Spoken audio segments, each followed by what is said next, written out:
So, hello, welcome to another Inside the Jury Room, where we access the insights from Cannes 2022 directly from our jury members across the VMLY&R network.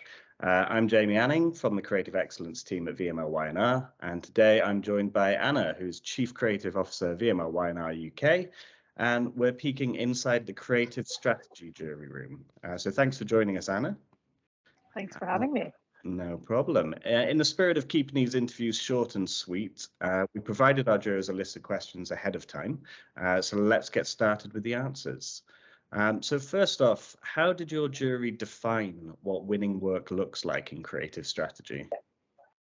That's a really good question, because I think I just want to sort of open by saying that the creative strategy line is a little bit different perhaps from other lines, because it's really one where you celebrate the input versus the output. So I think a lot of other lines, you look at effectiveness, you look at craft, you look at lots of other aspects that have come out the other end of strategy.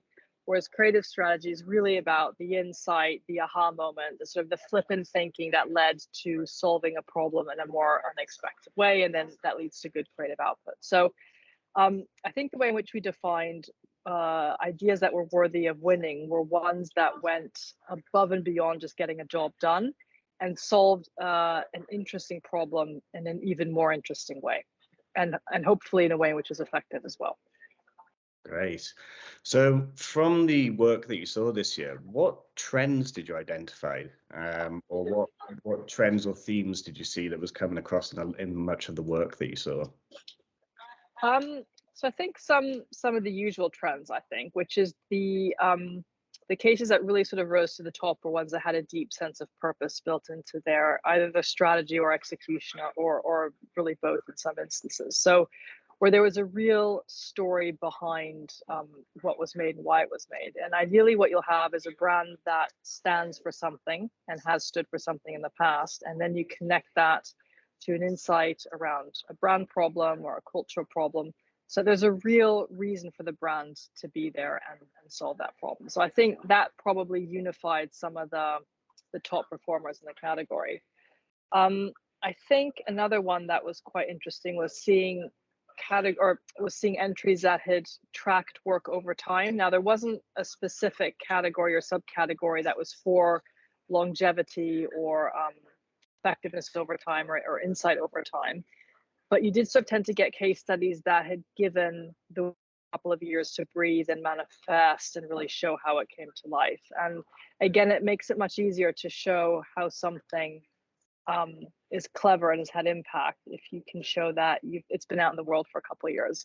I think there are a lot of cases where actually it was more of a prototype that was being entered. So the creative strategy was there, but there was no way of telling whether it was going to work or not, because the products hadn't been launched yet, or they'd literally been launched 2 weeks before the Cannes deadline. And I think that was always a bit of a shame, we felt, because there was a lot of great thinking, but you just didn't know if it was actually going to work or not. And I think for good thinking to really pay off, it has to work. So we kind of put those into a pile for great start, but can you enter again in 2 years' time when you can actually see what the outcome is. And then I think another trend, which is maybe a not so good friend, is the fact that a lot of brands never clearly defined what it is that they stood for or what their positioning was. And so then it becomes very difficult to benchmark an idea, because if any brand could do what you've just done, or if there's no obvious connection between the audience or the problem that you're solving and your brand having a reason to be there and solve that tension, again, it's a much less compelling entry. So I think it's just something to bear in mind, is really focus on your brand purpose, focus on why your brand exists, and then why your brand has a right to play in the space that you want it to play in. Great, some great advice there. And in terms of the work, what did you wish that you saw more of? And on the contrary, what do you wish that you saw less of? So I think really, again, when we sort of say work, I'm sort of thinking about the inputs that went to the strategy, right? But I think what I wish I would have seen more of is a really clear definition of the problem.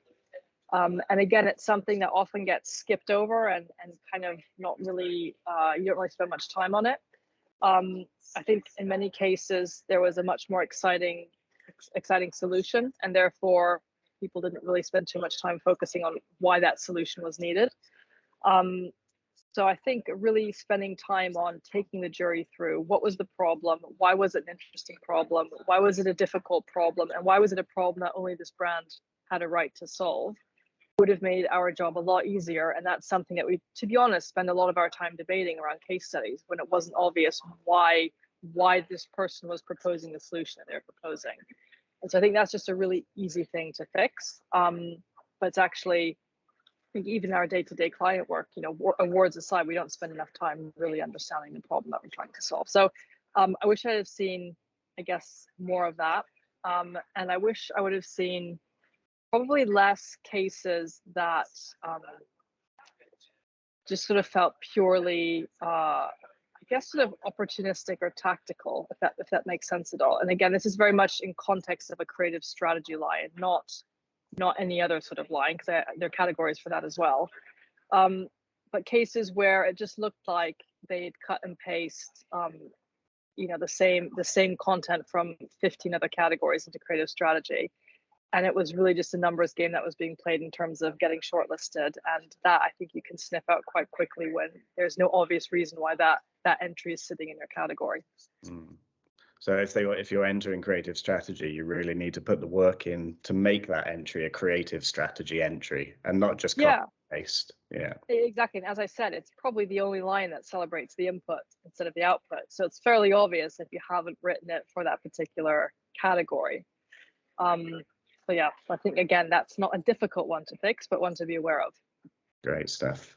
So just onto the Grand Prix that you awarded this year, the Breakaway, the first e-cycling team for prisoners. If you could just tell us a little bit about why that was the Grand Prix for strategy this year. Great question, because it's been a long time debating that one. So I think one of the first things we liked about it was that it was a for-profit retail client. And I think often we get carried away with charity clients or pro bono work because it's hugely emotive work that often comes to the fore with those sorts of clients.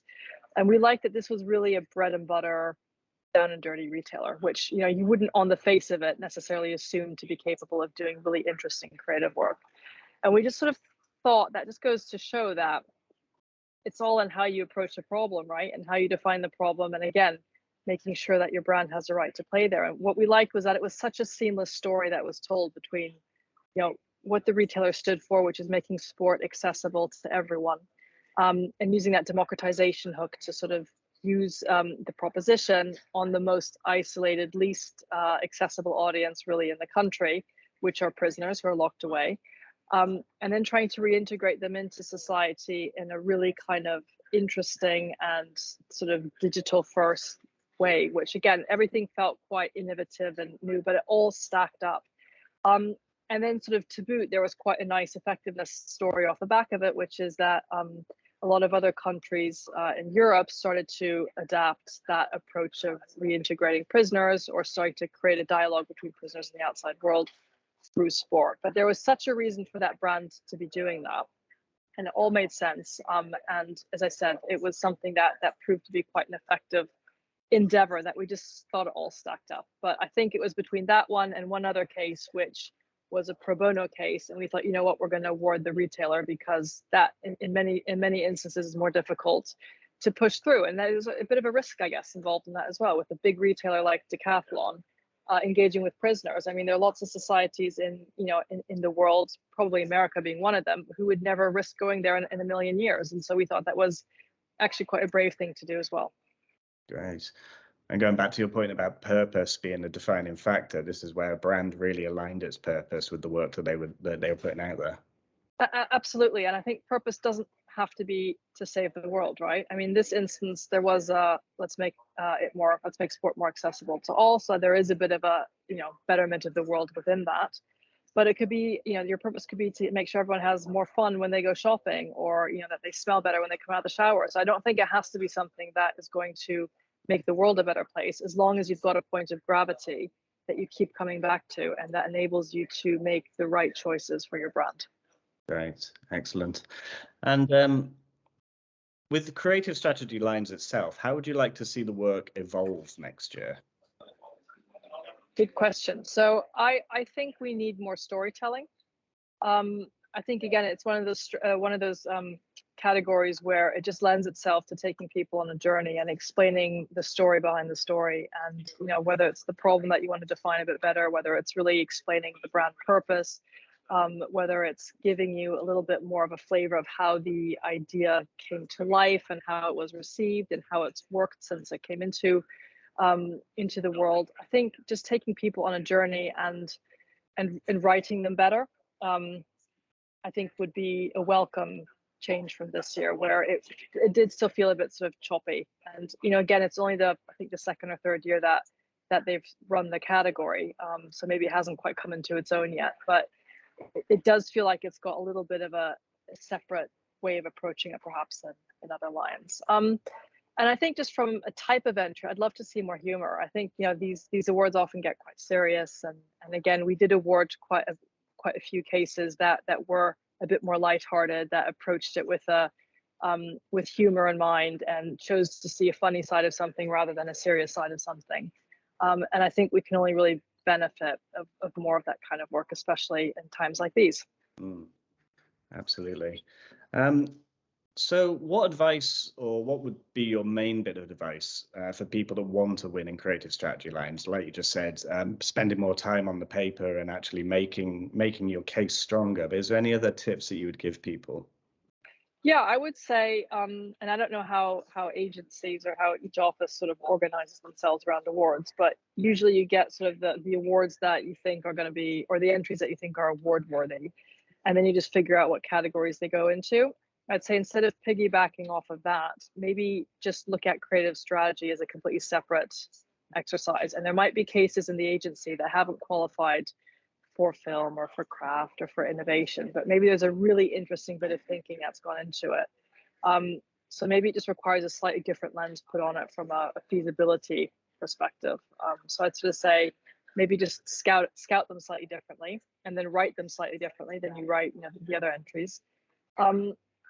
And I would also just look at how, you know, look at APGs, look at IPAs, look at FEs to sort of see what's winning there, what can you learn from them, and then how can you craft your stories accordingly? Because I think there are a lot of good case studies that get written on a yearly basis for a lot of the other award shows, and there's a lot that you can pick up from there. Great. And just from a VMLY&R perspective, why is it important for VMLY&R to be recognized as award-winning in strategy? Well, I mean, our whole proposition is around connected brands, right? And whether that's connecting brands to culture or to experiences or to technology, I think we've got a really rich story to tell there. And I think we should have a lot of the story behind the story to input into the creative strategy lions. And I think more so than ever, strategy will be seen as the glue that makes cases stronger, that brings, you know, different elements of society or technology together. And I think we can really make sense of that. We can really help elevate the proposition of connected brands and show how there is a creative payoff, financial payoff, and obviously a fame payoff for us as an agency. So I think that's why it's really important for us to kind of lead that storytelling on behalf of VMLY&R around why connected brands lead to great work and good results for our clients.